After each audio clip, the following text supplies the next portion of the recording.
Kannur corporation mayor പദത്തിൽ നിന്നും മുസ്ലിം മഠത്തിൽ പടിയിറങ്ങി. അഭിമാനത്തോടെയും നിറഞ്ഞ മനസ്സോടെയുമാണ് പടിയിറക്കമെന്ന് മുസ്ലിം മഠത്തിൽ പറഞ്ഞു. 2024 ജനുവരിയിലാണ് മേയർ പദത്തിൽ മുസ്ലിം മഠത്തിൽ എത്തിയത്.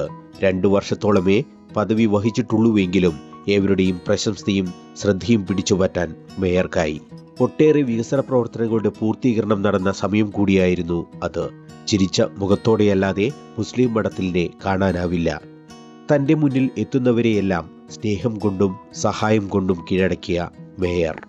സാങ്കേതിക കാരണങ്ങൾ പറഞ്ഞ് ആളുകൾക്ക് സഹായം മുടക്കുന്നത് ഒഴിവാക്കാനാണ് മേയർ എല്ലാ ഉദ്യോഗസ്ഥർക്കും നിർദ്ദേശം നൽകിയിരുന്നത്.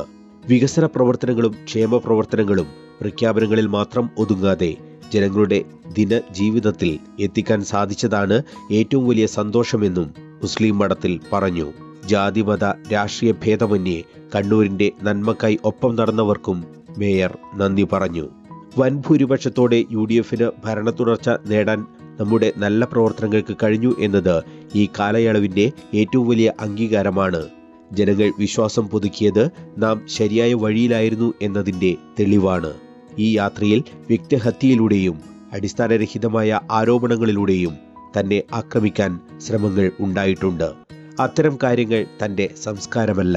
അതിനാൽ നിയമപരമായ വഴിയിലൂടെയാണ് ഞാൻ പ്രതികരിച്ചത്. ആരോപണം ഉന്നയിച്ചവർക്ക് വക്കീൽ നോട്ടീസ് അയച്ചു. സത്യവും നീതിയും തന്റെ പക്ഷത്താണെന്ന വിശ്വാസത്തിൽ മുന്നോട്ടു പോകുന്നു.